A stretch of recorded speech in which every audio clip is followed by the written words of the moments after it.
merci d'être resté pour assister à cette conférence dans le cadre de la deuxième édition du Salon du livre féminin de Dakar avec notre invité d'honneur. Je ne vais pas revenir sur sa biographie.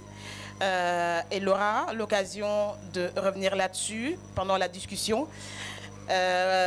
Notez juste que je serai donc pendant ces 2 prochaines heures avec Awa Sensar, actrice, comédienne sénégalaise, comme on dit, bon chic, bon genre, comme dirait Youssou Mbargane Mbaye, qui nous a fait l'honneur de se déplacer, de venir assister pendant ces 3 jours de salon. Merci beaucoup Tata, j'ai envie de vous dire Dalal ak Jàmm ci sa kër, bismillah. Merci Mamito, merci beaucoup. Je vous remercie. Je remercie Culturel et son administratrice Amina Sek et toute l'équipe de Culturel qui m'a accueilli avec beaucoup de joie, beaucoup de bonheur, beaucoup de sympathie. Je remercie tous ceux qui sont dans la salle. Je vais commencer par mon frère Pape Masek. Pape Masek Sek, le papa de Amina. Et vraiment, quand j'ai pris langue avec Amina, je ne savais pas que Pape Masek était son papa. Et pourtant, son papa m'a guidée, il m'a tenu la main. Quand je suis entrée en politique pendant quelques années, c'est lui qui m'a guidée, qui m'a tenu la main. Et il l'a fait avec beaucoup de bienveillance. Merci, Pape Masek. Je salue aussi la présence de toute ma famille qui est là, ma grande sœur Maguette, ma petite sœur Marem, mon petit frère Hervé, mes neveux, mes cousins qui sont là, Omar, Ousmane, ma très chère Françoise qui était là hier et qui est revenue aujourd'hui. Merci Madame Diagne, merci ma fille Anta et mes petits-enfants qui sont là. Je suis contente d'avoir mes petits-enfants et mes petits-neveux dans la salle et toute cette jeunesse qui est là parce que c'est pour ça que je suis là, pour discuter un peu et échanger mon expérience. Merci à vous tous et toutes. Merci beaucoup Awa Sensar. Alors, on va, comme on s'est dit tout à l'heure, hein, on ne va pas s'attarder sur certaines questions parce qu'on aura l'occasion avec le public d'en discuter. Mais j'ai envie, pour la première question, ça serait de revenir un petit peu entre l'université Sorano. Quand je dis Sorano, c'est la troupe nationale Daniel Sorano. Donc vous avez quitté l'université, enfin pas quitté, mais vous avez choisi Sorano à la place de l'université. Donc vous avez arrêté des études de droit pour devenir artiste et l'école de comment on appelle ça, les Beaux-Arts et après Sorano en 1980. Qu'est-ce qui s'est passé? Ben, tout à fait, moi je pense que dans la vie, il n'y a pas de hasard. Et je le disais hier, les gens de notre génération, et je suis sûre que les jeunes aujourd'hui, c'est comme ça aussi, quand on est jeune, on a envie de faire des choses. On a vraiment envie de faire des choses. Et moi, à un moment, je m'étais inscrite aux capacités. Hein, j'ai dit les capacités en droit. À l'époque, je ne sais pas si les capacités en droit existent encore, mais les capacités, à l'époque, tu es inscrit, tu fais 2 ans, et au bout des 2 ans, tu peux passer à la fac hein, pour aller vers la licence. Et donc, je m'étais inscrite là, et au bout d'une année et demie, j'ai lu comme ça dans un journal qu'il y avait le concours de l'Institut national des arts. Parce que c'était très difficile les cours de droit à l'auditorium où il y avait plein de fascicules à apprendre et tout. Et je suis, bon, quand on est jeune, on est à la recherche. Hein. Et puis je tombe sur le journal, on nous parle d'un concours à l'Institut des Arts. Et à l'époque, j'avais une amie, Aïda Diop, je ne sais pas qu'est-ce qu'elle est devenue. Et on est sorti de la faculté et je lui dis, mais tiens, moi j'ai envie de faire le concours. Il me dit, ah tiens, moi je n'aurais jamais le courage de dire à mon père que je vais faire du théâtre. Là, surtout à l'époque. Oui, là, il va me sortir tout droit de la maison. Je vais aller prendre mon appartement. Et donc, c'est comme ça que voilà, j'ai fait le concours d'entrée à l'école des arts et j'ai fait le cursus normal.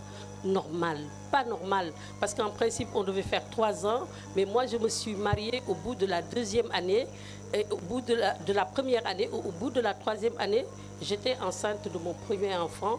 Et donc, voilà, là aussi, il y a des gens bienveillants qui m'ont tenu la main. Je tiens à saluer la mémoire du directeur du conservatoire de l'époque, Abdourahmane Diop, qui m'a dit, mais Awa, il faut que ton mari vienne me voir. Parce qu'à l'époque, les jeunes filles doivent le savoir, il n'était pas admis d'être une fille mariée dans une école professionnelle. Aujourd'hui, les gens ne se rendent pas compte. Hein. Mais on était obligé de passer par des chemins de traverse, amener un certificat médical pour justifier une maladie pour pouvoir continuer. Donc, au bout de... Moi, j'ai fait 4 ans à l'Institut des Arts. Donc, c'est pas... Et vous êtes quand même sortie major de votre promo. Oui, c'est pas rien. Je suis quand même sortie majeure de ma promotion. Et voilà, c'est toujours des coups de chance et des coups de hasard comme ça qui arrivent dans la vie, parce que j'aurais pu abandonner, hein, parce que j'étais mariée, j'ai eu un enfant, c'était difficile de concilier le tout dans le tout, mais quand même, voilà. Est-ce que dans ce cas, on peut parler de hasard? Parce que je pense que quand même, c'est votre détermination, votre envie d'y arriver qui a fait que finalement, vous en êtes là. Ben oui, tout à fait, tout à fait. L'envie, la persévérance, l'engagement et aussi le souci de se frayer un chemin dans la vie. Et ça, je tenais à le dire à tous les jeunes qui sont là dans la salle. La vie, ce n'est pas un long fleuve tranquille. Et rien n'est donné. Tout se gagne, rien ne se donne. Quand vous avez des parents qui vous accompagnent, quand vous avez des parents qui font pour vous, il faut, à la limite, il faut travailler à l'école, il faut chercher les moyens de réussir et de gagner votre vie, honnêtement. Sorano en 1980, c'était comment? Ben, Sorano en 1980, je crois que c'est même 79. En 1979, voilà. En 1979, je suis entrée, au Théâtre National de Sorano. Je suis sortie de l'Institut des Arts et j'ai même pas fait le concours parce que j'ai même pas fait les auditions, parce qu'à l'époque on faisait des auditions pour entrer à Sorano. Et moi j'avais la chance, je parle toujours de chance, d'avoir des professeurs. Mes professeurs étaient des comédiens à Sorano. J'avais Jacqueline Lemoine qui était déjà comédien, hein. J'avais Douta Sek qui était déjà un grand comédien équité. Et donc moi j'arrive, donc ils disent non, Awa c'est une bonne graine. Je crois qu'ils ont parlé au directeur de l'époque, Maurice Sonat Senghor. Et donc j'arrive, j'intègre la troupe nationale dramatique. Et coup de chance encore, je vais le dire, j'arrive parce que quand tu arrives au Théâtre national de Sorano, tu passes par les cachets. Donc, tu n'es pas engagé, tu as des cachets, tu travailles pendant 6 mois, et puis 1 an, et puis il y a un poste budgétaire qui se libère. Mais moi, au moment où je suis arrivée, il y avait, je crois qu'il s'appelait Cassé. Il vivait en Belgique d'ailleurs, malheureusement, il est décédé. Et lui, il partait. Il partait, moi j'arrive jeune comédienne, donc le poste était vacant, le poste de comédienne était vacant. Et c'est comme ça que j'ai été engagée, et le mois suivant, j'ai eu mon salaire. Ah ben, bravo. Et aujourd'hui, on parle de plus d'une quarantaine de pièces de théâtre, des centaines de textes lus. Est-ce qu'il y en a eu 2 ou 3 qui vous ont éventuellement marqué? Et pourquoi ces textes-là vous ont marqué, ces pièces de théâtre? Ben, moi, j'ai 40 ans de scène. C'est quand même beaucoup de textes abordés, des textes classiques. Parce qu'à l'époque, aujourd'hui, ce n'est pas concevable, hein, mais à l'époque, on jouait au Théâtre national de Sorano Molière, on jouait les classiques français. Et on a embrassé beaucoup de classiques français qui nous a amenés aussi à des rencontres internationales, à des festivals. Et c'était aussi bien parce que chaque fois qu'on mettait en scène une pièce classique, on sénégalisait. C'était une lecture très sénégalaise de la pièce.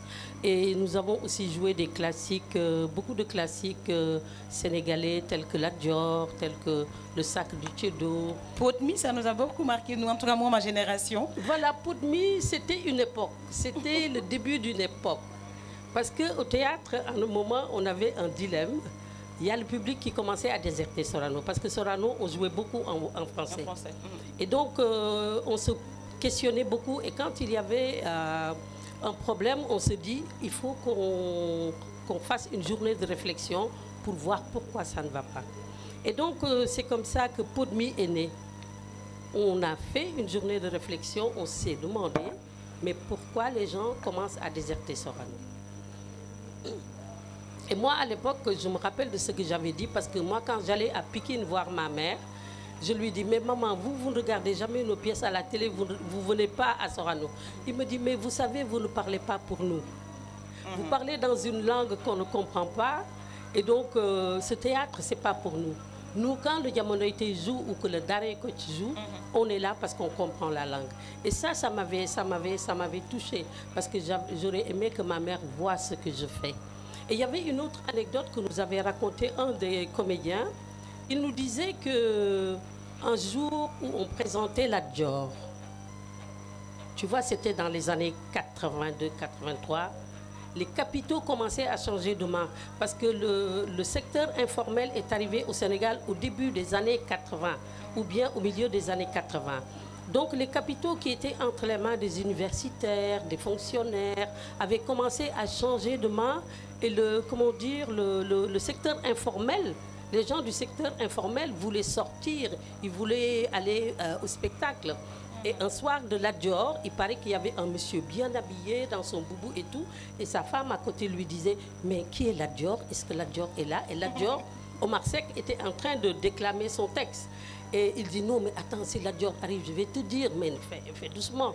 Et à un moment, il y a... Ça, c'est sûrement mes amis Kaokao du Ndiambo. Il y a l'envoyé du commandant Faidherbe qui arrive, il avait une toge noire, comme ça.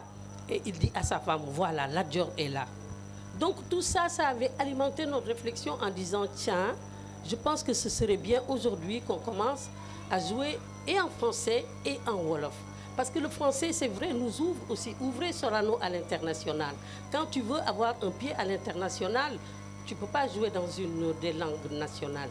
Mais pour avoir le public sénégalais, il faut.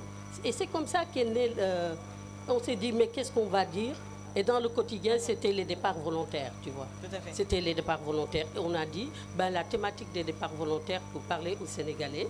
Et puis, à l'époque, les gens prenaient le départ volontaire avec l'argent. Au lieu d'investir sur un projet, ils vont épouser une femme. Exactement. Est-ce que ça a changé d'ailleurs? Enfin, c'est plus les départs volontaires, mais bon, voilà. Je pense qu'on est encore dans ce Et puis, ils vont faire des baptêmes. Et donc, on s'est saisi de tout ça. Pour créer pour lui. Une belle pièce. Hein? Une très belle pièce, je pense que qui continue de vivre, oui. Même pour les nouvelles générations. Oui. Alors là, on va quitter le Sénégal pour aller en Belgique. Oui. En Belgique, on va parler des cafés littéraires, on va parler de Linger surtout, qui est une association de femmes que vous avez créée là-bas.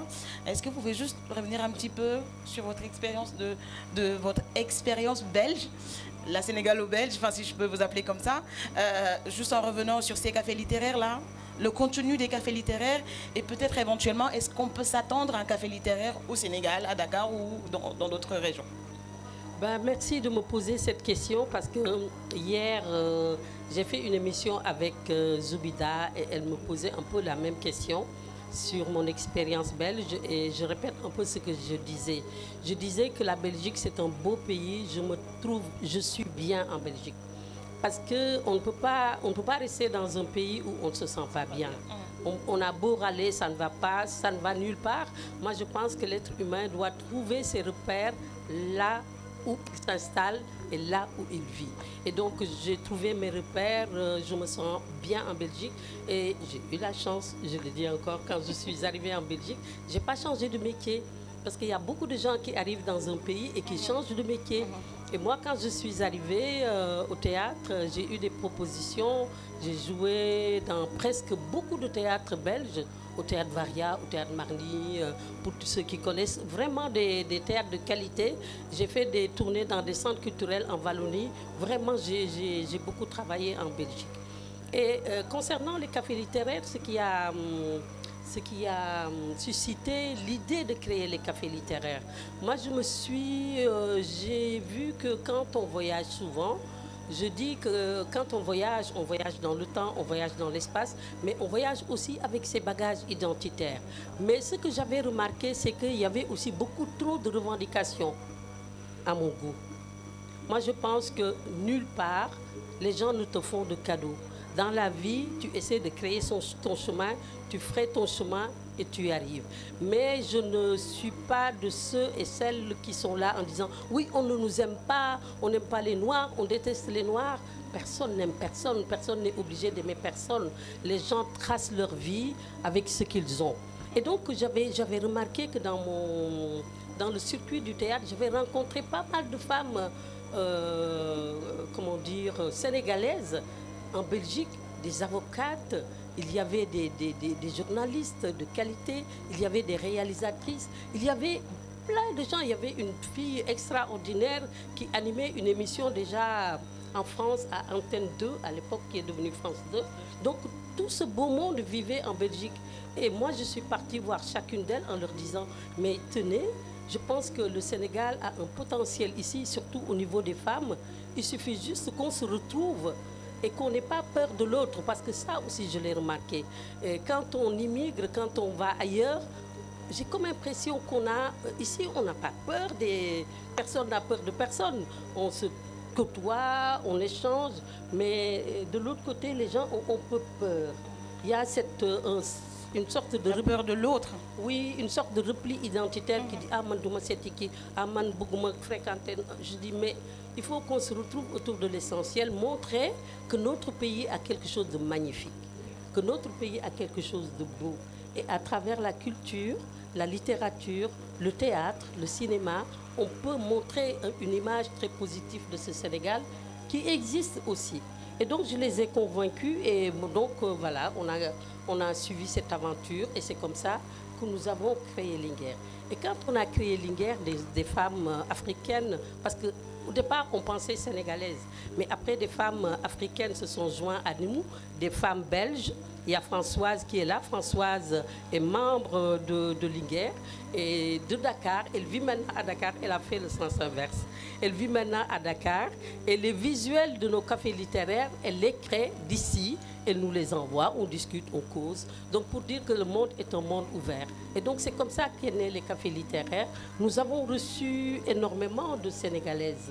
On a reçu Ken Bougoul au café littéraire Regard de Femmes de Linguère. Nous avons reçu Nafissa Toudia. Nous avons reçu Fatou Diom autour de son livre Le ventre de la... Non, Celles qui attendent. Nous avons reçu aussi dans un autre volet, parce qu'on a Regard de Femmes où on ne présente que des auteurs, voilà. Et un autre espace qui s'appelle, comment s'appelle encore cette... Raconte-moi. Et dans Raconte-moi, on raconte la littérature. Tout ce qui est classique, littéraire, on raconte Birago Diop, on raconte Bernard Dadier, on raconte Cheikh Anta Diop, on a raconté Ousmane Sembène, parce que les gens oublient souvent qu'Ousmane Sembène est écrivain aussi. Il a fait des films, mais tous ces films sont des livres. Donc voilà, on essaie comme ça de parler du Sénégal à travers la littérature. Je pense que vous avez même annoncé la prochaine question parce qu'on allait parler de Sembène. Vous avez collaboré avec Sembène, vous avez collaboré avec Ousmane William Mbaye, mais on va s'intéresser à Sembène parce que là c'est le centenaire de Sembène qui sera bientôt célébré à Saint-Louis. Vous avez joué dans Fat Kiné, mais c'est pas forcément peut-être le film. On ne va pas forcément parler du film, mais on va parler d'un thème qui est très important, qui est traité dans le film, c'est l'émancipation des femmes à cette époque. On est en 2023, on continue de militer, on continue de se battre, même s'il y a quand même beaucoup d'acquis à notre beaucoup d'acquis qu'on a quand même emmagasinés et bien gardés, mais cette émancipation-là à cette époque, qu'en est-il parce que vous l'avez vécu? Et aujourd'hui? Merci, merci. Je pense qu'on va parler des deux Ousmane, parce que c'est Ousmane William Mbaye et Ousmane Sembène. Ousmane William Mbaye. Et Ousmane William Mbaye, je l'affectionne particulièrement aussi, parce que je crois que c'est avec lui que j'ai fait mon premier film. Et Dakar Clando, je crois. Dakar Clando, c'était... Voilà. Et donc, c'est quelqu'un qui parle aussi du quotidien des femmes et qui parle aussi de l'émancipation des femmes. J'aime bien Ousmane William Mbaye, mon frère. Ousmane Sembène, doyen, je l'appelais doyen, Ousmane Sembène. Et c'est quelqu'un qui m'affectionnait bien. Et je suis l'une des rares personnes que Ousmane Sembène recevait chez lui avec mon mari. Et chaque fois, une fois, je lui ai amené, tu vois, un truc pour récurer les pipes, parce qu'il fumait la pipe. Il m'a dit, ah ouais, t'es bien, t'es pas dans le jugement. Tu vois, tout le monde me dit, arrête de fumer, arrête de fumer. Toi, tu me dis, empoisonne-toi, empoisonne-toi. Donc, c'est vraiment quelqu'un que j'affectionnais particulièrement. Et donc, quand il m'a proposé Fat Kiné, j'étais vraiment contente, très, très contente de le faire. D'autant plus que, comme tu le dis si bien, Fat Kiné, c'est l'émancipation de la femme. Une émancipation qui est passée par des blessures, par des blessures. Parce que c'est une femme indépendante qui a été jouée par Vénus Sey. Donc une femme très indépendante qui gérait une station essence et qui voulait vraiment s'en sortir. Et donc au cours de ce chemin de liberté, elle a été écorchée par la vie, elle a été écorchée par tout ce poids social qui peuvent engloutir les femmes, comme le disait hier Marème Faye. Et donc Sembène, c'est vraiment un grand militant des droits de la femme. Au-delà de, au-delà de Fatou Kiné, il a fait aussi ce film sur l'excision. Il a voulu m'embarquer dans l'aventure, mais quand il m'a dit « Awa, est-ce que tu parles mandingue ?» Je dis non. Et pourtant, ma grand-mère est mandingue. Je vais apprendre. Il me dit, tu ne m'intéresses pas. Non, non, non, tu ne m'intéresses pas. C'était quelqu'un de très franc du collier. Et donc, voilà, Ousmane Sembène, c'est un grand monsieur qui repose en paix. Est-ce qu'on peut dire, d'Awa Sensar, que c'est une militante, prononcer le mot militante, des droits des femmes? Militer, oui, militer carrément. Je pense que, tu sais, quand on parle de militantisme... Ou bien vous militez comment? Parce que quand même, il y a plusieurs façons de militer. Tu sais, moi, je suis d'une génération qui était là quand il y a eu les conférences nationales. Et je pense que ça, c'est très important. Ça nous a donné cette âme de militante. Les premières conférences, parce que la première conférence nationale des femmes s'est passée à... je crois que la première, c'était en Amérique du Sud, mais l'Afrique n'était pas présente. L'Afrique était présente dans la première conférence à Beijing. Il y avait la conférence de Beijing. Et à la conférence de Beijing, Mme Dioro Ndiaye, qui était là, hier, on en a parlé. Marie-Angélique Savané. Voilà, Marie-Angélique Savané qui avait créé le Yewi Yewi, qui est un mouvement, vraiment l'un des mouvements féministes pionniers de l'Afrique. Le mouvement pionnier, tout à fait. Oui, et donc je pense que, voilà, on est de cette période-là. Moi, j'ai milité, je n'ai pas milité dans le Yewi Yewi, mais en tant que jeune comédienne, tout ce que le Yewi Yewi faisait, j'étais là, j'étais embarquée. Et quand, au-delà même du combat des femmes, quand le Yewi Yewi s'est engagé dans la lutte contre l'apartheid et que des artistes sénégalais, africains ont fait un grand show, je ne sais plus à quel stade on y était. Moi, j'étais avec Baba Mal parce qu'on prenait des comédiennes, des comédiens et des musiciens. Moi, j'étais accompagnée, ou j'accompagnais Baba Mal, ou c'est Baba Mal qui m'accompagnait, mais on était ensemble pour participer à cet événement. Donc oui, moi, je ne me défends pas. Dire que je suis une militante, je le revendique même, parce que tout ce qu'on fait pour que les droits des femmes soient reconnus, tout ce qu'on dit, tout ce qu'on essaie de poser comme acte, je pense que ce sont des actes militants. Merci beaucoup, Tata Awa Sensar. On va finir par THE expérience, comme on dit souvent, Karaba. On ne peut pas parler de vous sans parler de Karaba, c'est pas possible. C'est-à-dire, beaucoup ne savent pas que c'est vous qui êtes derrière la voix de Karaba, la sorcière. Alors, Kirikou, Karaba, Awa Sensar, comédienne voix off. Quand même, il y a 25 ans, hein. C'est pas rien. 25 ans après, voilà. C'était en 94. 94. Ça fait donc, quoi, 30 ans. Oui. Donc 30 ans après, Karaba ne vous lâche pas. Non. Parce que d'habitude, quand les comédiennes voix, on ne les connaît pas forcément, on ne les identifie pas. Mais vous, Karaba, vous colle à la peau depuis 30 ans et je pense que ce n'est pas fini. Elle me colle tellement à la peau, Karaba, que quand en Belgique, quand je jouais dans un théâtre, et que le metteur en scène a le malheur de me présenter comme Karaba la sorcière, on ne parlait plus de la pièce. Exactement. Et il y en a un, Guy Tenissen, il a dit, mais tiens, ce petit Kirikou, il m'emmerde, excusez-moi du terme. Hein? Moi, je fais ma pièce, on est devant les étudiants, on discute, et personne ne parle plus de ma pièce, on ne parle que de Kirikou. Je pense que dans la vie d'une artiste ou d'un artiste, il y a toujours quelque chose de majeur qui arrive.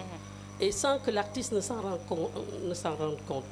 Moi, au début, quand les gens m'identifiaient, surtout en Europe, ah, la Karaba la sorcière, partout, partout, Karaba la sorcière, ben, je disais, mais je n'ai pas fait que ça. Je n'ai pas fait que ça. J'ai quand même fait 25 ans à Sorano, j'ai fait tel rôle, j'ai fait tel rôle. Mais maintenant, je me surprends moi-même à dire, vous savez, je suis Karaba la sorcière. Et ce rôle, il m'a porté jusqu'au Festival de Cannes. J'ai fait les marches de Cannes avec une voix. En 2005, devant 5000 enfants, nous avons présenté au Festival de Cannes Kirikou et la sorcière. Et nous avons fait les marches de Cannes en même temps que des artistes américains, parce que Woody Allen venait de sortir son film Match Point. Et donc il y avait, je ne sais pas comment elle s'appelle encore, cette jeune, bon, elle est plus jeune maintenant, artiste de Woody Allen. Il y avait Angelina Jolie, il y avait Brad Pitt, et on avait fait une grande table pour les artistes qui étaient là, et j'étais parmi ces artistes. Et qu'est-ce qui m'a amené là? Karaba la sorcière. Donc je dis merci à Michel Oslo, et chaque fois je dis à Michel Oslo, dans tes films, tu laisses toujours comme un point d'interrogation pour dire que je vais revenir. Il m'a invité récemment en Belgique parce qu'il présentait son dernier film, Le Pharaon, la princesse et le sauvage. Et il m'a dit, mais tu sais, les producteurs me talonnent encore pour qu'on fasse Kirikou et la sorcière. Je pense que ça sera avec grand plaisir. Et donc, je lui dis, ben, je prends de l'âge, je ne sais pas, mais peut-être que je reste ouverte. Mais voilà, c'est une très belle aventure que je ne regrette pas d'avoir fait. C'était un casting voix off, ou bien c'est quelqu'un qui vous connaissait, qui vous a vu à l'œuvre? Comment ça s'est passé? Tu sais, dans la vie, il y a plein de hasards qui arrivent. Et quand le hasard arrive, il faut le saisir. À l'époque, c'était en 1992. Michel Oslo est arrivé à Sorano pour faire son casting. À l'époque, il y avait pas mal de problèmes au Théâtre National, parce que c'est vrai que le théâtre, c'est un espace de la lumière. Et tout le monde veut être dans la lumière. Et dans ces espaces de lumière, il y a beaucoup de tiraillements, il y a beaucoup de... Voilà. Et moi, j'étais un peu fatiguée de ça. Et j'avais pris 2 années sabbatiques, sans salaire, pour aller créer une troupe qui s'appelle la troupe Petao. Une petite troupe Petao, où est ma soeur Marem est là. Elle était secrétaire de la troupe Petao, je me rappelle. Pas beaucoup de moyens, mais avec beaucoup d'énergie, avec la famille autour et tout. Et j'avais loué des bureaux à Liberté 4, chez Madiké, là, Madikenya, en face de chez Madiké, mais côté Liberté 4. Et donc j'étais là, dans mon petit bureau, en train de travailler avec des comédiens sur des projets. Et il y a un monsieur qui arrive, Michel Oslo, c'est comme Kirikou, hein, il est tout petit et il est très affirmé comme ça. Et il arrive avec son dossier, il dit bonjour. Je dis bonjour. Il me dit, je cherche une sorcière. Je lui dis, je suis là. Alors, il rigole, il s'installe. Il me dit, voilà, je suis à Sorano, j'ai fait des castings pour voir une comédienne qui pourrait faire Karaba la sorcière. Et j'en ai pas trouvé. Et il y a quelqu'un en sortant qui m'a dit, mais tiens, peut-être qu'il faut rencontrer Awa Sensar. Il ne me connaissait pas. Je ne le connaissais pas. Et on m'a dit que tu es là, donc voilà, j'ai dit, ben, je ne sais pas, on va essayer. Et il me donne le texte, il me dit, lis comme ça, tel truc. Je lis, il me dit, c'est vous la sorcière. Et c'est comme ça que c'est parti. C'est comme ça que c'est parti. Et 30 ans après, on en parle encore. Et c'est pas fini. Michel Oslo, très, comment dire, il aime faire perfectionniste. Il est venu 10 fois pour recommencer des phrases, des bouts de phrases. Et au deuxième Kirikou, les producteurs lui disent non, Michel, on ne fera plus Kirikou au Sénégal, ça nous coûte cher. Toutes les voix, on va les faire en Europe. Il dit non, mais moi je veux ma sorcière, parce que Awa, on lui dit non. Michel Oslo m'envoie un message, il me dit Awa, c'est dommage, j'aurais bien te garder comme sorcière, mais les producteurs ne veulent plus revenir au Sénégal, et moi j'étais en Belgique. Alors je lui dis, mais moi je vis maintenant en Belgique. Il me dit, mais tiens, c'est toi la sorcière. Donc comme ça j'ai gardé le rôle. Tous les 3 la trilogie des Caraba, de Kirikou, j'ai gardé le rôle, bien que les autres rôles ont évolué. Voilà, il y a une question et 3 contributions. Je tiens à remercier mon frère Mamadou Samb, qui est le responsable des éditions Mintou, et tout le travail qu'il fait autour du livre, parce que le livre, c'est une grande chaîne où il y a beaucoup de participation. Merci beaucoup. Il y a aussi une contribution de Rabi Seydou. Oui, merci beaucoup. Merci, voilà, ça me touche énormément quand je vois tous ces témoignages et tous ces gens qui parlent comme ça de moi. Mais la vie, j'ai été aussi influencée par des gens qui m'ont influencé et qui ont fait de moi ce que je suis aujourd'hui. Et je vous remercie pour ça. Assou, merci beaucoup. Mais vous savez, les gens disent oui, et les jeunes, mais demandez à ma fille. Quand je me lève le matin, je sens le poids de l'âge. Et demandez à mes petits-enfants à qui je demande tous les soirs, donc voilà, on essaie de faire avec le temps, parce que voilà, c'est comme ça. C'est peut-être l'authenticité, voilà. Le fait que vous soyez authentique, merci. Parce que je pense qu'on voit à peu près le même visage que quand vous présentez l'émission culinaire sur la RTS, je ne me rappelle plus du nom. J'ai l'impression de voir le même visage qui a peut-être 30 ans. Mais peut-être que, tu vois, moi je ne me casse pas la tête. Je ne me casse pas la tête. Je ne suis jamais dans des choses non essentielles. Je fais ce que je peux avec ce que je peux, avec ce que j'ai.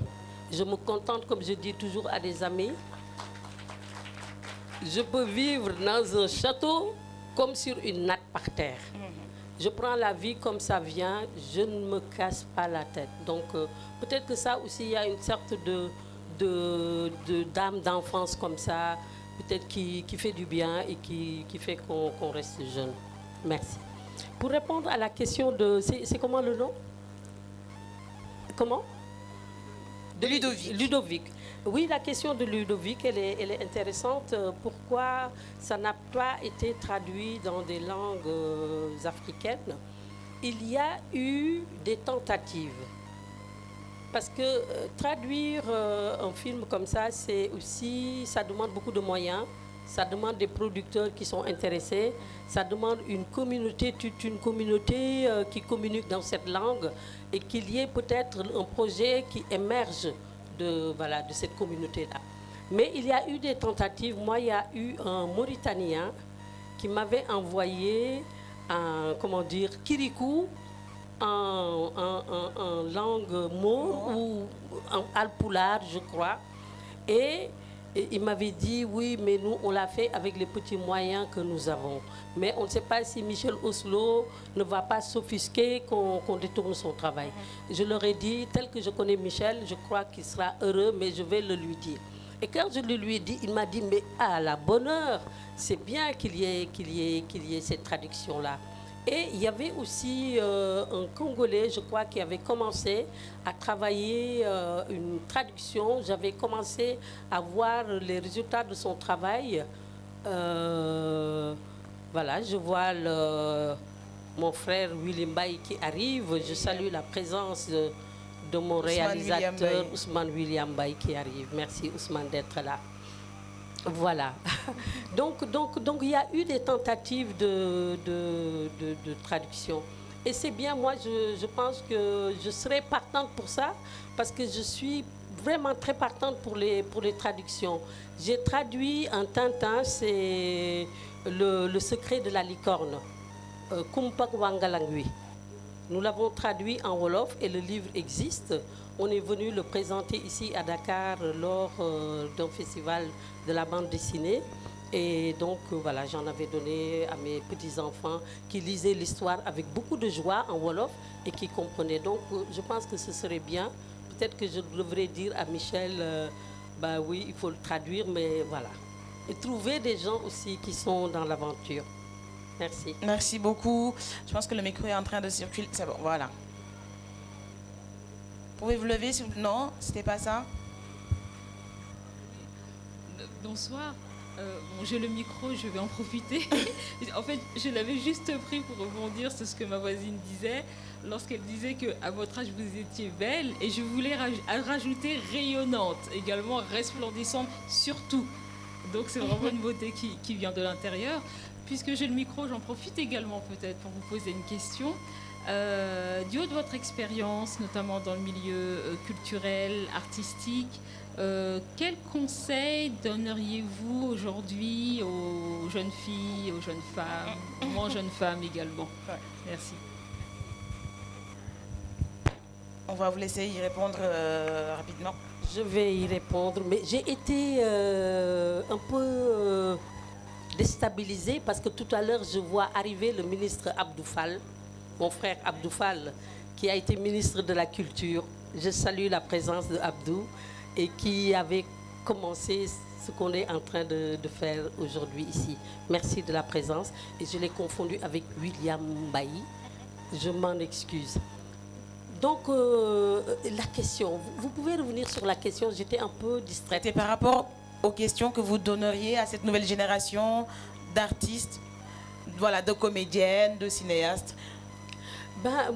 Hier, je disais à Zoubida, il m'a posé la même question, et je disais, tu sais, je pense que la nouvelle génération, elle fait ce qu'elle peut avec ce qu'elle a. Et moi, je me défends d'être moralisatrice et d'être celle qui viendra dire du haut de mes 40 ans d'expérience, où je me suis relevée, je suis tombée, j'ai fait des erreurs et donner des conseils où voilà, c'est ça que vous devez faire, ou dire à notre époque c'est comme ça que ça se faisait, parce que les époques ne sont pas les mêmes. Et je pense que si j'avais un petit avis à donner, juste un petit avis, c'est de persévérer. Parce que la persévérance, c'est l'expérience qui donne la qualité. Quand on débute, il y a beaucoup d'embûches, il y a beaucoup de choses qui ne marchent pas, mais il faut persévérer. Persévérer aussi dans la formation. Parce que, comme je le dis, moi, jusqu'à mes 40 ans de scène, j'apprenais tout le temps. J'apprenais de ceux qui avaient beaucoup plus d'expérience que moi. Parce que tu peux être âgé, le temps ne fait pas l'âge. Tu peux être âgé, mais trouver une jeune qui a beaucoup d'expérience et peut-être qui connaît des choses auxquelles tu ne t'es pas frotté. Et avec cette personne-là aussi, tu apprends. Moi, je pense qu'il faut persévérance, apprentissage et beaucoup d'humilité. Beaucoup d'humilité parce que l'art demande de l'humilité. L'art, c'est un travail collectif. Et quand on voit ce salon, comment ça a été mené par des mains de maîtresses, par Amina, mais autour de Amina, toute cette équipe qu'il y a de personnes dynamiques, j'avais amené même le flyer pour les... c'est la dernière page, voilà. Pour les citer. Donc quand je vois, il y a Mamito qui est là, et qui fait la modération aujourd'hui et qui l'a fait d'ailleurs ailleurs.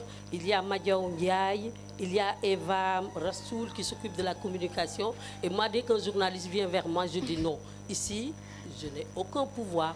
Allez voir Eva Rassoul. S'il vous dit que je dois parler, je parle. Donc, tu vois, ils font le travail avec beaucoup de professionnalisme. Il y a Awa Mathurin, il y a Aya Polel qui, à chaque instant, vient me voir. Tata, est-ce qu'il vous manque quelque chose? Est-ce que vous avez besoin de quelque chose? Je pense que, voilà. Il y a beaucoup de gens qui travaillent pour qu'une personne émerge. Et ça demande beaucoup d'humilité. Merci beaucoup, Tata. Alors, on va passer le micro devant. C'est bon? Oui. Je voulais pas. Allez-y, je vous en prie. Après, on passe le micro à Monsieur Seck. Donc, bonsoir à tous. Je vous salue, vous tous. Je suis la petite sœur de Awa Sensar. Je suis sa première fan, comme on dit.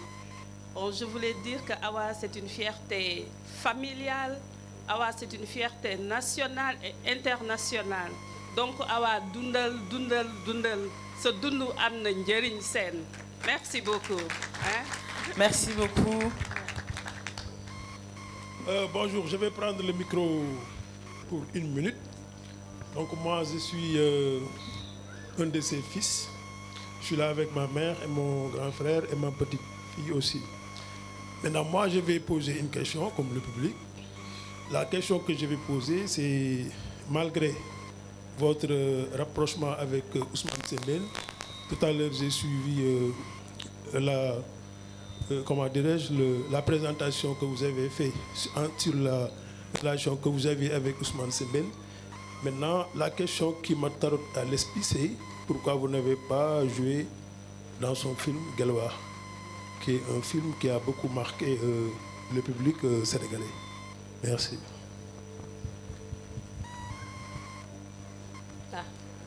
Alors bonjour, donc c'est le tour de la famille. La sœur a parlé, le fils a parlé, le jumeau va parler. Awa, c'est une camarade de promotion, c'est ma jumelle. Nous avons fréquenté les classes du CI au CM2 à Pékin. Hein, c'est ma jumelle. En présentant Awa, vous avez omis une facette de Awa. J'en suis désolée. Elle est écrivaine en langue nationale.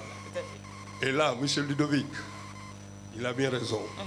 Awa, tu n'es pas en Belgique, tu es au Sénégal. Wahalak Olof au Sénégal. N'est-ce pas? Elle est panafricaine. Les Linguères, en Belgique, ok. En français, tu es au Sénégal, tu es en Afrique. La revalorisation de nos cultures africaines, la revalorisation de nos langues nationales. Elle a beaucoup écrit en langue nationale. Beaucoup de poèmes. J'étais en train de vérifier dans mon portable. Elle va nous en lire tout à l'heure. Elle doit en avoir, n'est-ce pas? Donc, monsieur le ministre Abdou Fall, merci beaucoup bonjour. Et merci à toi. Voilà, passez le micro à monsieur Très Seck en fiers de attendant. toi. On va vous laisser peut-être... je pense qu'il y en avait... Je crois que je ne poserai pas une question. Je voudrais tout simplement faire constater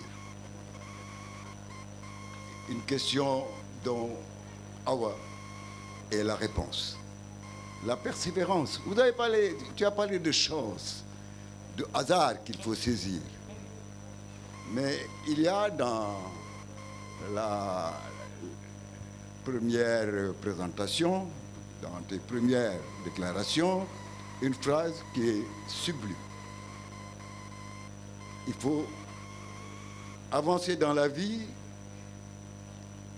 comme on est et avec ce que l'on a. Également, je vivrai dans un château comme sur une natte et je reste tel que je suis. Et je vais et j'avance avec ce que j'ai. Il est évident que la persévérance est une qualité, mais c'est également un état d'âme de quelqu'un qui sait où il va, qui veut y arriver et qui se donne les moyens d'y arriver. Moi, Awa est ma sœur. Tout à l'heure, tu as dit Abdou Fall vient d'arriver. Mais Abdou Fall, je l'ai connu. Il m'a été présenté par feu Mohamedou Lamine Ndiaye, qui est décédé il y a moins de 2 mois, à la chambre de commerce où, je vais le dire, mon grand frère, mon ami Moto Fall, m'avait chargé de gérer une conférence en panel avec Mansour Kama. Dieu et leur âme. Il y a le Khare Adjana. C'est dire que toi comme moi, comme Abdou Fall, nous sommes partis de la banlieue et nous nous sommes battus pour être ce que nous sommes aujourd'hui. Tu parles de capacité à l'université, il y avait 3 entrées. Le concours pour non-bacheliers, la capacité et le baccalauréat. Moi, j'ai été viré du lycée Blaise Diagne parce que je demandais l'impôt aux Libanais et aux Français. Et quand on m'a attrapé, on m'a dégagé, on m'a exclu de Blaise Diagne. Et je suis resté jeune garçon de la Médina et un moment, sans aller trop loin, parce que mes enfants m'écoutent, mes grands frères, qui étaient 2 officiers de l'armée, ont eu peur et m'ont engagé secrètement à l'armée et des gendarmes sont venus me prendre. Eh bien, j'ai fait 10 ans d'armée. Et c'est de l'armée que j'ai appris qu'il faut pouvoir s'accomplir soi-même. L'accomplissement n'est pas la réussite, et encore moins l'épanouissement.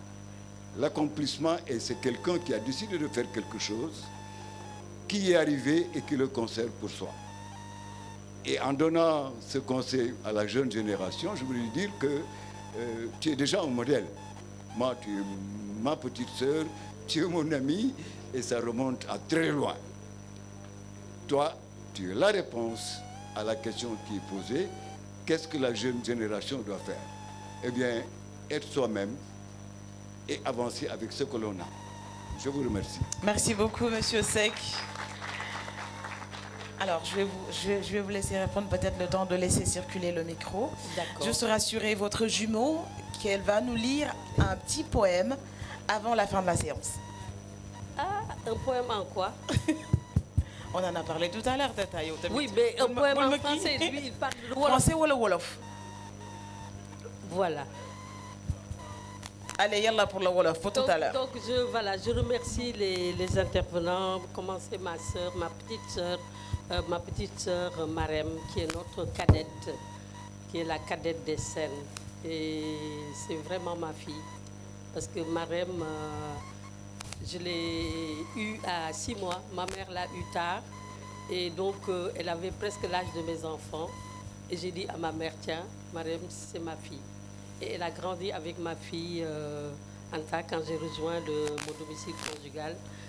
J'ai amené Marème avec moi et je l'ai élevée avec mes enfants, avec Anta, avec tous les autres. Merci Marème. Pour répondre à la question de mon neveu Ousmane, qui m'a posé une question intéressante sur pourquoi je n'ai pas joué dans Guelwaar. Tu sais, en film, quand ça se fait, il y a un casting. Et dans le casting, le réalisateur, c'est à lui de voir quels sont ses profils.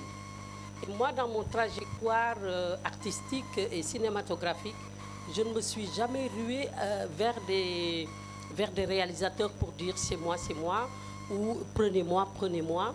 Parce que je sais secrètement que quand le réalisateur il écrit son scénario, il a déjà ses acteurs dans la tête. Et surtout que quand on est dans un environnement comme le Sénégal, où à l'époque, on connaissait tous les comédiens, donc moi je pensais que c'était un peu mal élevé, c'est mon avis, d'aller vers les réalisateurs pour leur dire « mais pourquoi vous ne me prenez pas ?» Or, ils ont pris d'autres comédiens, et ces comédiens qu'ils ont pris, donc, ce sont des personnages, je pense, qui leur conviennent. Donc c'est simplement pour ça que je n'ai pas joué dans Guelwaar et dans les autres pièces de Ousmane Sembène d'ailleurs. Et quand il a fait Fatkine, il a fait appel à moi. Et quand il m'a convoqué, je suis arrivée et je l'ai fait avec beaucoup de plaisir. Et il était très content. Je me rappelle encore, il y a des documents que j'ai perdus. J'en parle toujours à Hervé. Ah, mes documents que j'ai perdus. Ousmane Sembène m'avait écrit une gentille lettre, vraiment une gentille lettre, pour me remercier du travail que j'ai fait, de la manière dont je me suis comportée pendant son film. Et j'ai fait un autre film grâce à Ousmane Sembène. J'ai fait Couleur Café avec Henri Duparc, un film qui s'est tourné en Côte d'Ivoire et en France. Et c'est grâce à Ousmane Sembène. Parce que quand je suis arrivée, j'ai dit à Henri Duparc, mais comment vous avez eu mon contact? Il me dit, c'est le doyen Sembène qui m'a parlé de vous. Donc voilà, je pense que c'est juste parce que je n'étais pas dans le profil des personnages, quoi, que ça ne s'est pas fait. Donc voilà, Pape Masseck a tout dit. Je pense que le mot est sorti, accomplissement. C'est quelque chose d'assez important. Moi, je dis, quand je discute souvent avec les jeunes, je leur dis, et ça, j'aimerais bien le dire en Wolof, dama leen naan nit ku nekk da ngay doylu ci li nga am ci àddina nit ku doylu rek moo fi am parce que souvent damay dégg xale yi naan dama bëgg a tekki man leen xam ngeen loolu yëpp ay charge la ay poids la ci seeni bopp parce que tekki ak takk ñoo ànd ñaari baat yooyu ñoo ànd tekki ak takk waaye bala ngay tekki da ngay takk dara donc takk bi mooy chemin bi nga xam ne di nga ko accomplir di nga fa jaar ba yegg xam nga lan moo am ci àddina am sa soxla rek yàlla may la nga am sa soxla rek man koo faj soxla yi nag du benn am na ñoo xam ne seen soxla junni la am ñoo xam ne seen soxla million la am na ñoo xam ne mais xale warul tëb rek daal di jël soxlaam rek dugal ko ci million wala milliard parce que loolu lépp yàlla kenn ku nekk am na lu mu la may li mu la may nag boo ko doyloo rek daf lay daal di day dekk njëriñ ci yow. Donc voilà, je suis désolée parce qu'il y a des métaphores que j'ai utilisées en parlant comme ça et le dire en français ça aurait été très difficile. comme me disait mon ami, comment il s'appelle, celui de l'université Bourguiba, Sakhir Cham, il me disait waaw awa bëyu baay nu ñu koy waxee ci wolof xam nga boo ko waxee ci français amatul sens du am sens mu ne ma waa yeelu maam nag. Donc ce sont des trucs qui sont très culturels et qui nous parlent dans la profondeur de nos traditions. Voilà. Vous avez animé à l'époque Taalifi Doomi Réew Mi ci rajo Sénégal International. Je pense que léegi est-ce que duñu boole ñaar yépp sax ndax man gone njàmbur laa donc dégg naa wolof donc Taalifi Doomi Réew Mi daan nga bind ci wolof. Est-ce que mbind moomu noonu tey jii parce que ñu bari pour ñu lire wolof vrai wolof bi c'est-à-dire alphabet bu tontek bi pour ñu lire ko c'est tout un problème wolof bi ñuy lire léegi mooy wolof 2.0 bi nga xamante ne nii respecté tuñu nu mu tudd muy grammaire muy orthographe est-ce que nii fi ñu toll en 2023 yaakaar nga ni wolof langue nationale yi en tout cas muy wolof muy joola muy séeréer muy leneen est-ce que dinañu arriver à ce que sax ñu gën ko valoriser déjà dans la pub ñi ngi gis ni léegi sur certaines affiches ñi ngi def l'effort d'écrire certains mots correctement mais langue wolof bi pour ñu mën ko dooleel peut-être ci école yi essayé woon nañu ko fi ak alphabétisation est-ce que yow en tant que bindkat ci langue wolof am na loo xamante ne nii peut-être mën nga ko tey partager ak ñun ci sa expérience boobu parce que heureusement bi ko sa juvi moo rappelé que da ngay bind mais yemoo ci kese dinañ ñëw après ci yeneen casquette yi peinture et tout ça mais mbindum wolof mi fii ñu toll en 2023.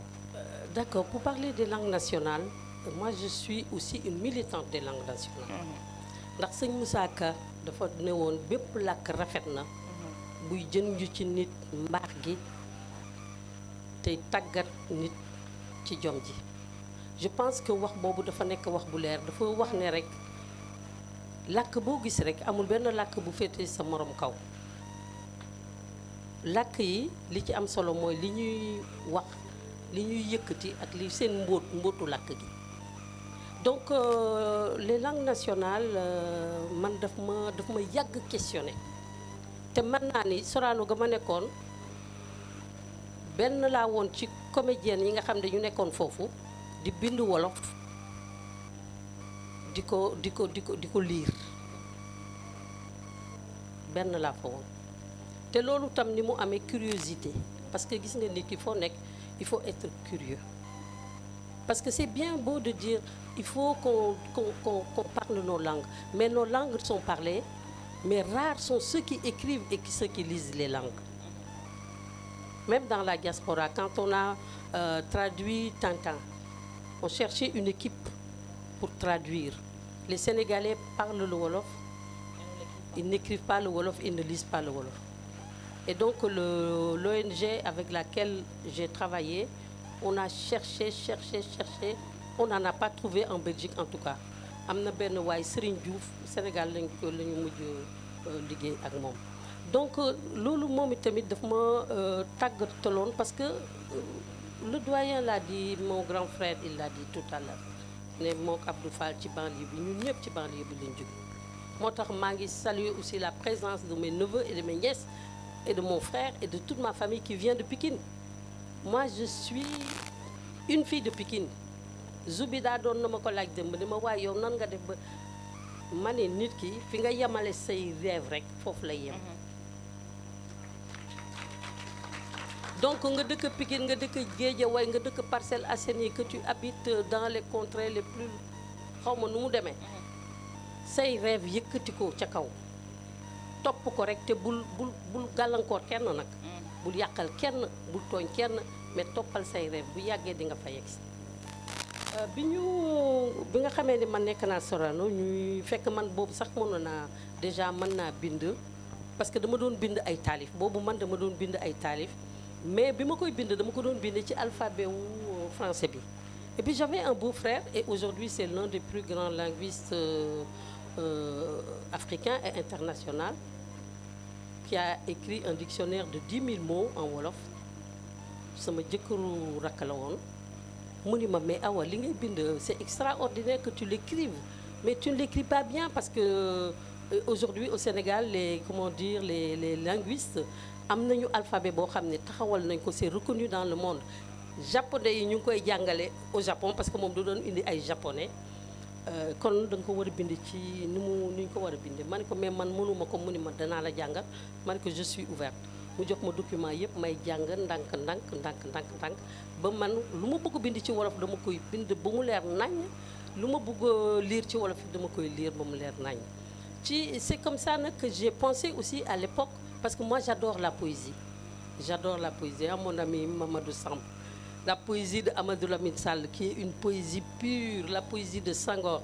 J'adore la poésie. Mais aussi, il y avait à l'époque, une discussion entre les langues.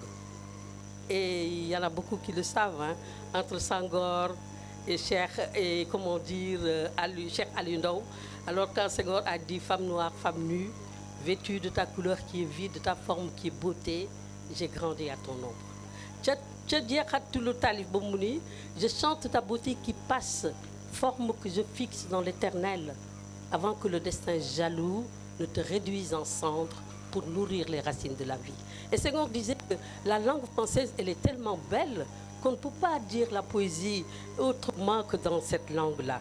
Et Cheikh Ali Ndao a repris ce poème en disant « Jigéen ju ñuul ji def yaramu neen, sangook sa melo muy taar ak sa nekkin muy dund.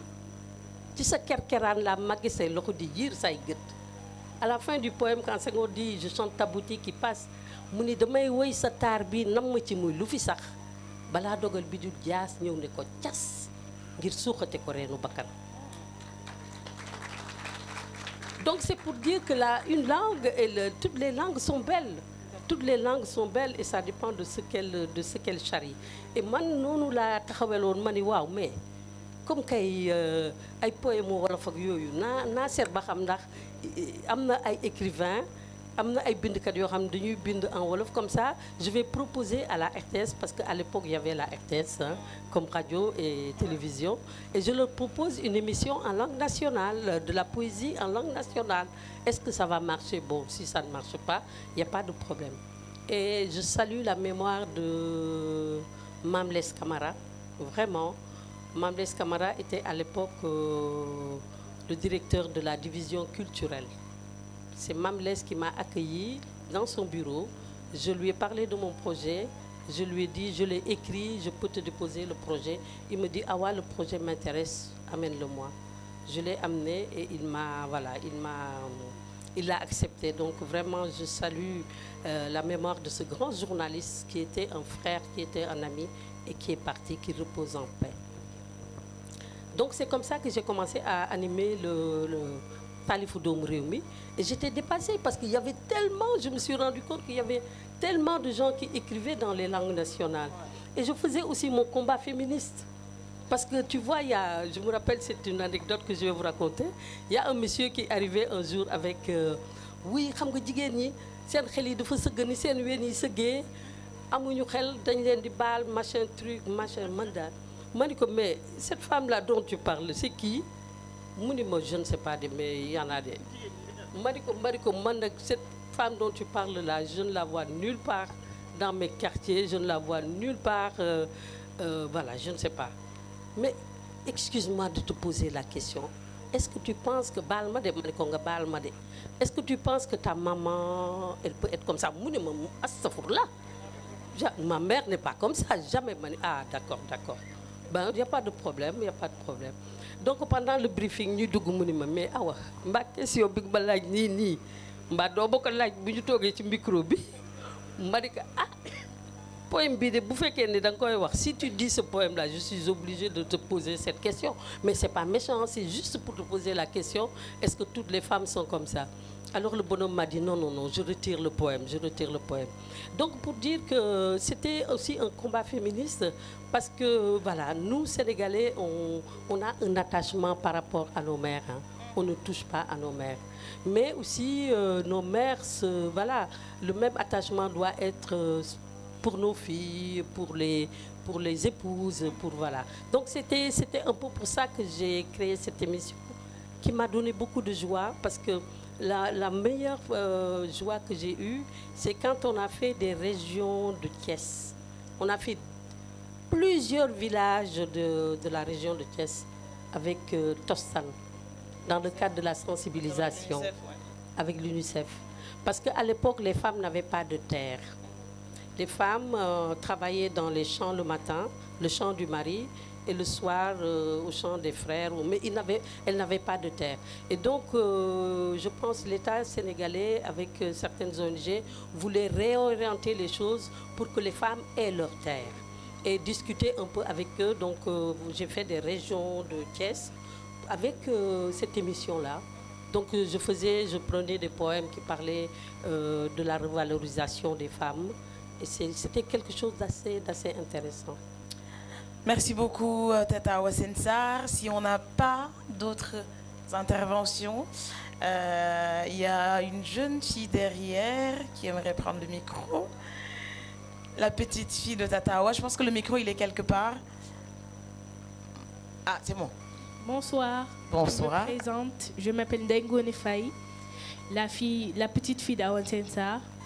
Donc, la question que je voudrais poser aujourd'hui, c'est qu'est-ce qui vous a le plus marqué dans votre carrière artistique? Merci. Merci. Ah, je suis émue. Voilà, de voir mes petits-enfants comme ça me poser des questions. Donc, je pense que dans Ngoné, je suis contente de ta question, merci. Tu vois, je dis souvent, quand on me pose cette question, je dis les rôles, les textes, c'est comme des enfants. On les aborde avec beaucoup de sympathie. Tu vois comment je vous adore, comment j'adore ta maman, comment j'adore tes tantes, comment j'adore tes oncles et tes neveux et nièces. Et voilà. Les personnages, des fois, je les symbolise comme des gens de ma famille, des amis, des gens que j'adore, des gens que j'aime, que j'affectionne. Et moi, on peut me donner n'importe quel rôle au théâtre, je le fais. N'importe quel rôle au théâtre, je le fais. Je ne refuse pas de rôle. Je peux faire la rôle d'une sainte, je peux faire la rôle d'une prostituée, parce que je me dis, le théâtre, c'est la déclinaison de la vie. Et quand tu montres la vie, il faut montrer toutes les facettes de la vie. Et les rôles doivent être défendus avec beaucoup de dignité. Et quand tu fais un personnage, tu ne peux pas défendre le rôle, le rendre bien, si tu ne lui donnes pas sa noblesse, si tu ne lui donnes pas tout cet amour que tu as. Donc, Ngoné, pour répondre à ma question, vraiment, il y a plein de choses qui m'ont marqué. Mais, puisque ma petite fille Awa, qui est la cadette de mes petites filles et qui est mon homonyme, me dit toujours, ma boy, tu es Carabasse. Tu es Carabasse la sorcière. Je pense que comme on l'a dit, Awa, c'est Carabasse la sorcière. La Carabasse là, c'est Carabasse qui m'a le plus marqué quand même. Merci, merci. Merci beaucoup, Tata Awasensar. Vous nous avez ramené, je pense, un petit lot de tableaux que vous aimeriez offrir. Pour l'instant, je ne sais pas à qui, donc je vais vous laisser libre à vous de nous dire à qui vous allez donner ces cadeaux avant que nous, on vous donne le nôtre. Voilà. Mais avant d'en arriver là, j'ai entre les mains un livre. Et ce livre, c'est quelque chose qui me donne beaucoup d'émotion. Parce que c'est le livre d'une amie qui est là et à qui j'aimerais donner la parole. Parce que c'est une sorte de sensibilisation. Elle a adopté un enfant sénégalais depuis plus de 20 ans, je crois 28 ans.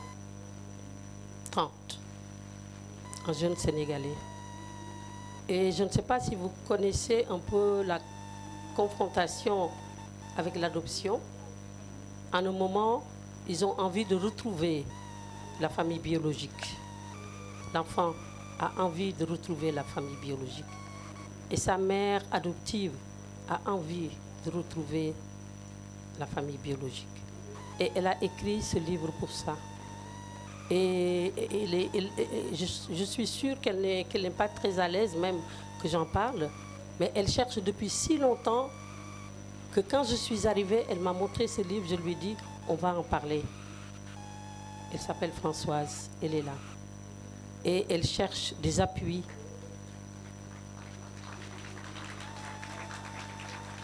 Elle cherche des appuis. Elle cherche à rencontrer des personnes. Elle cherche à rencontrer des journalistes. Avec beaucoup de pudeur, hein. La question, je la connais de fond en comble, Françoise.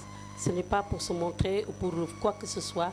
C'est juste pour avoir une piste et pouvoir mettre son fils adoptif avec sa mère biologique et s'effacer. Donc voilà. Alors, je ne sais pas si on peut passer la parole à Françoise, qu'elle nous raconte un peu l'histoire. Et je pense que Warkha TV est là. Oui, je t'interpelle directement. Et je sais que c'est de façon très naturelle. On va s'y mettre, nous aussi. On va participer et on va vous aider à trouver cette famille adoptive, Inch'Allah. La famille adoptive, c'est moi.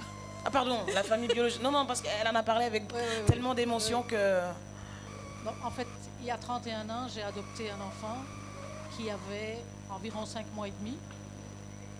Il a été déposé par sa mère dans une école à côté du village SOS à Kaolack.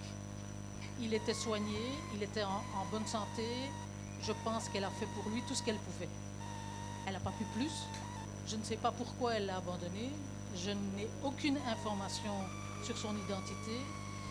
Et aujourd'hui, mon fils voudrait savoir dans quelles conditions il est né, pourquoi elle a dû s'en séparer, qui elle est, qui est peut-être son père, si elle peut en parler, et s'il a des frères et sœurs.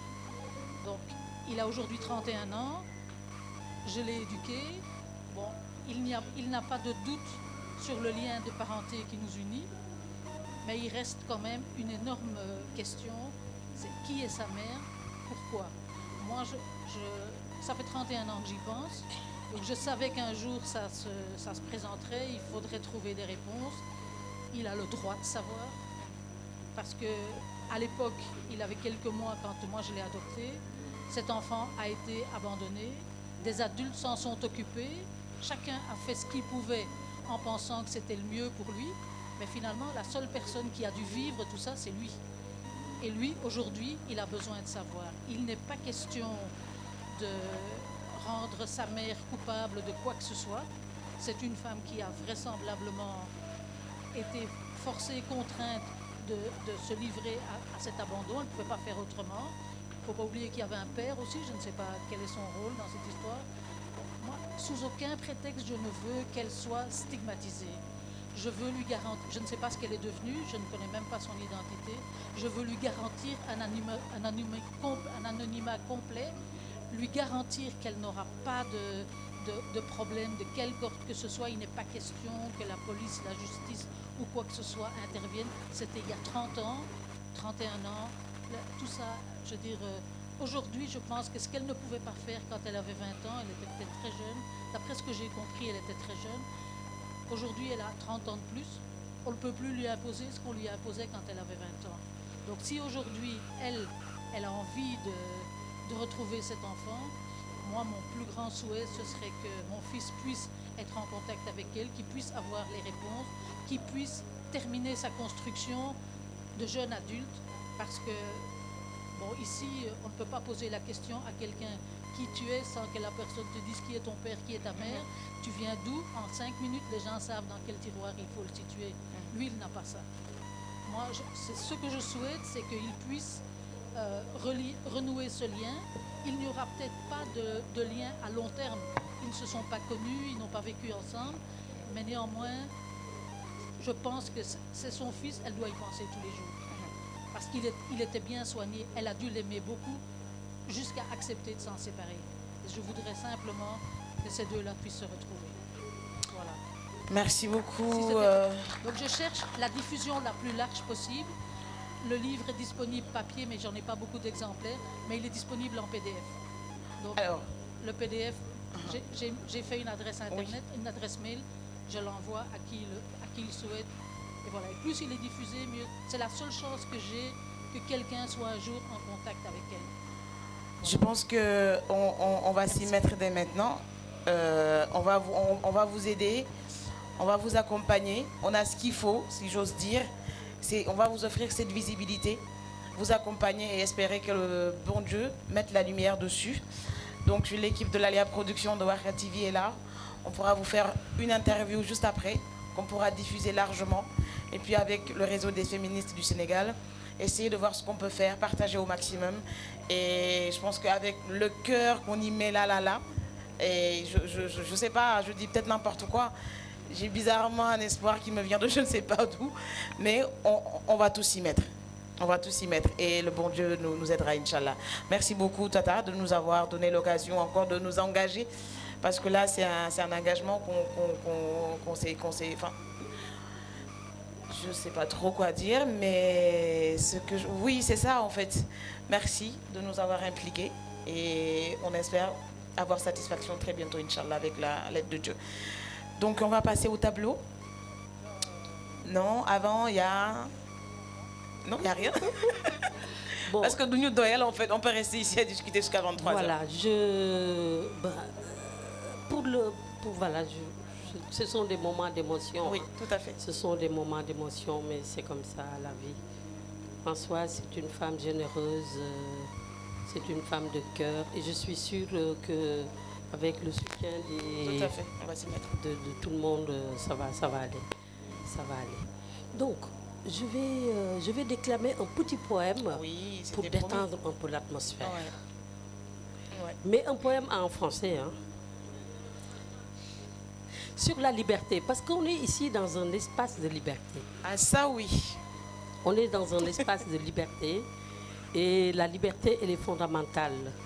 La liberté permet de faire des choses essentielles. La liberté de la femme aussi, c'est pouvoir poser sa voix, pouvoir poser des mots pour guérir les mots. Et il y a un auteur, un poète sénégalais que j'adore, Amadou Lamine Sall, c'est mon poète préféré, qui a écrit un très beau poème. C'est un poème de 40 pages. Le poème, il est en 40 pages. Mais un poème de 40 pages, c'est long. Et à l'époque, moi, j'avais condensé le poème en quelques pages, une page, deux, pour pouvoir le présenter. Et quand je l'ai dit à Amadou, il m'a dit « Ah, c'est beau ». Donc, depuis des années et des années, je le déclame et je le connais. Je l'ai déclamé à mes petites filles il y a quelques jours. Ils étaient ravis. Donc, vous allez réécouter. Donc, la voix de Amadou Lamine Sall dit « Liberté ». Je t'ai cherché partout et nulle part. Entre la fleur et la tige, entre le jour et la nuit, parmi les rires du sommeil, parmi les caresses de l'absence. Partout et nulle part. Ici, on parle de toi comme d'une chatte de gouttière, ombre furtive des aubes grises. Mais tes huiles persistent à parfumer mon corps qui périt de solitude. Mais où es-tu, liberté? Tout à l'heure, quand je te retrouverai, nous irons acheter des journaux de gauche et de droite. Je les lirai de l'est à l'ouest. Tu les commenteras du nord au sud. Puis, nous les disperserons à tous les quatre coins de l'analphabétisme et de la faim. Nous irons partout toucher aux profondeurs des regards et rendre le rythme de l'opulence. Au peuple du jour, nous rendrons la fraîcheur de la nuit. Et je jure que nous changerons le monde, car l'amour a puissance de métamorphose. Nous ferons des enfants de toutes les races. Des enfants qui n'entreront pas dans la vie par la grande porte de l'argent et de l'insolence. Ils ne seront ni les aînés de la bassesse, ni les benjamins de l'assassinat. Car dans l'arène de la vie dure, où souvent le pain se gagne à la sueur du front de l'opprimé, il faudra pourtant un jour que les aigles payent de leur serre arrachée la misère redoutable de leur proie. Payer, payer, payer jusqu'aux morsures du rire, mais nous ne tuerons point, car nous sommes le peuple de l'amour. Il est proche, le jour où la nuit n'engloutira plus le crépuscule, où l'ombre sauvage ne permettra plus le crime. Ils disent que je chante faux et que je n'ai point de rythme et que je salis le sang des dieux parce que j'ai l'audace de dire la vérité à la surface de l'eau et la patience d'attendre à la pointe des saguets les sourires travestis. Fasse Dieu que tu reviennes et qu'auprès de tes cils, à l'ombre blanche de ton cœur, je vois demain la chandelle de mon peuple, le Sénégal et du monde, briller à l'autel des grandes destinées, sous l'arche en fleurs triples de l'amour, de la paix et de la liberté. Ça, ce sont les mots de Lamine Sall. Je pense qu'il ne suffit pas tout simplement d'avoir une belle voix. La valeur ajoutée, je pense que là, vous nous avez... Waouh, moi j'étais comme ça. J'étais un peu partie pendant un instant. Merci beaucoup pour ce petit moment, pour cette voix, pour ces mots, empruntés certes, mais merci.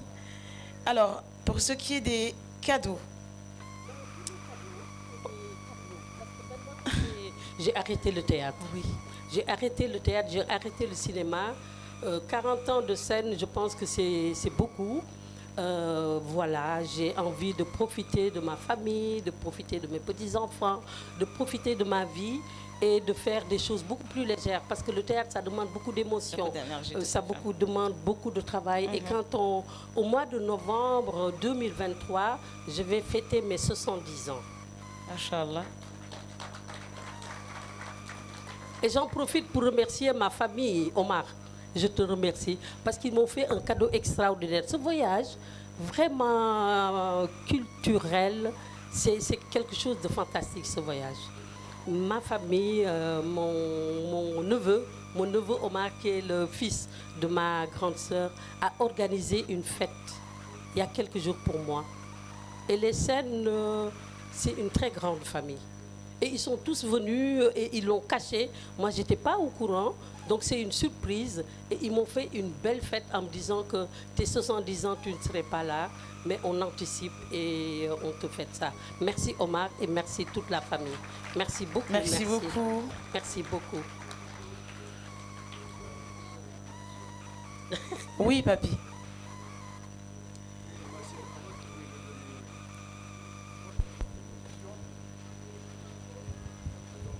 Qui a 77 ans. Waouh. Alors, tout à l'heure, j'ai rapidement dit que j'ai fait 10 ans d'armée, mais je n'ai pas dit que c'est de l'armée que j'ai fait toutes mes études et que j'ai ouvert un cabinet en 1978 et que je travaille encore à ce jour dans ce cabinet. Abdou Fall peut témoigner que je n'ai jamais rien fait d'autre que le métier que j'ai choisi dans ma vie. Alors, je crois aussi, en t'écoutant tout à l'heure, avec ta voix, machallah, parce que moi, j'adore les lettres. J'ai dit, le livre, j'ai vécu avec le livre, mais j'ai également appris à lire à haute voix les poèmes et les livres qui m'intéressent. Et j'avoue que dans ma profession, et chaque fois que je devais rendre compte d'une mission, c'était plus ma voix qui accrochait que ce que j'en disais. Alors, ne lâche pas, Awa. Parce que quand tu écouteras un jour à la télévision nos doctorants de l'université de Dakar dire leurs revendications en français, alors je t'assure que tu auras envie d'aller encore enseigner l'oralité. Merci beaucoup. Merci beaucoup, papy. Merci, monsieur Seck. Merci pour cette intervention. Alors... Je suis encore dans l'art. Parce que, vous savez, monter sur une scène, ça demande beaucoup d'émotions. Ça demande énormément d'émotions. Et c'est pas anodin s'il y a beaucoup d'artistes, que ce soit des chanteurs comme Papa Wemba, comme Myriam Makeba, qui sont restés sur la scène. Parce que ça demande tellement d'investissement, tellement d'émotions, qu'à un moment tu te dis, je salue la présence de El Hadj Omar Ly. Merci El Hadj Omar Ly d'être là. Merci beaucoup. Merci. Donc ça demande tellement d'émotions que je me suis dit, non, et puis, il n'y a plus l'envie. Tu sais, il y a un de nos professeurs à l'Institut des Arts qui disait que dans le théâtre, on y entre avec de la chance, on y reste avec du talent et on se casse les dents si on n'a plus envie. Et moi, je n'ai plus cette envie. C'est bizarre, je ne savais pas que ça allait m'arriver un jour. Mais maintenant, dès qu'on parle de projet, on me dit, je tremble, je flippe, l'envie n'est plus là. Mais je suis dans la peinture. Voilà. Tu vois, je continue l'art. Et ce tableau, ça m'a été inspiré par la littérature, Pape Sambakan, Sabarou Djiné. Donc j'aime bien cette idée de plonger dans les traditions. Et donc voilà, je suis encore étudiante, je suis retournée à l'Académie des Beaux-Arts de Wavre pour apprendre. Et ça, c'est, voilà, c'est le talibé, je l'appelle le talibé de Grand Médine, parce qu'on habite à HLM Grand Médine. Alors ma fille, il y a des talibés qui venaient souvent la voir, elle achetait des sandales pour les talibés et tout. Et donc voilà, cet enfant voilà, m'a marqué, tu vois, les habits un peu déchirés, un peu sales, mais avec une dignité dans le sourire, avec un sourire tout blanc. Et toutes ces touches qui, pour moi, dans mon imagination, tu vois, une sorte de conspiration du silence.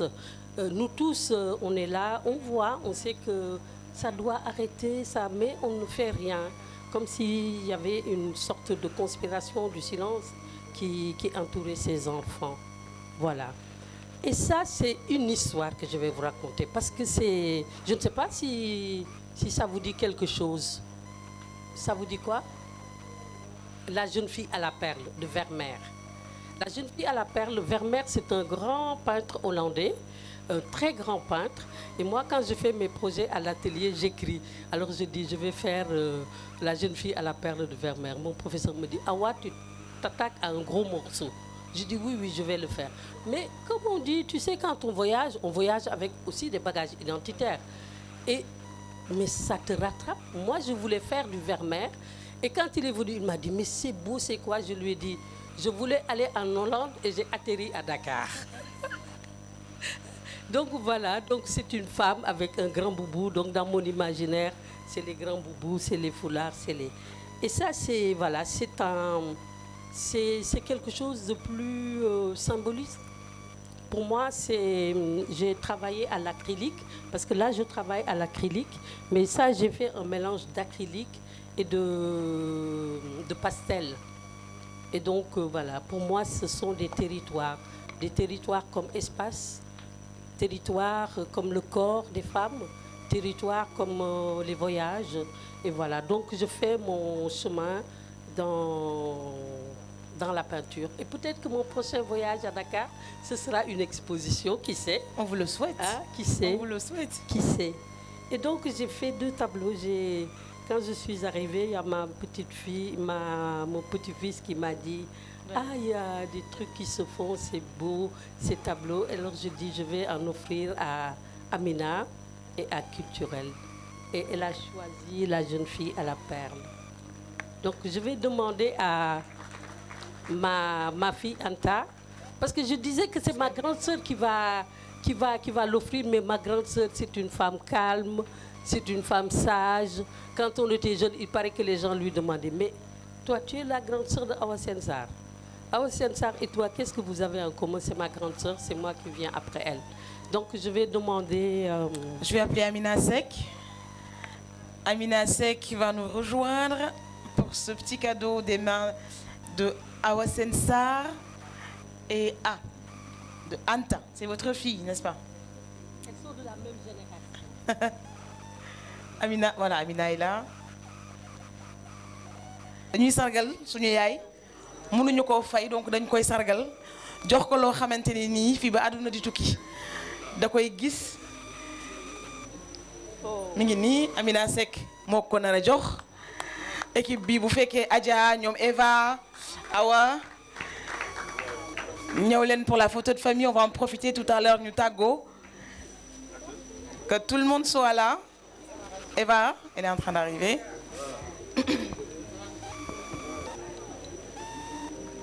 Na ñëpp ñëw. Teraanga du tuuti. Alice.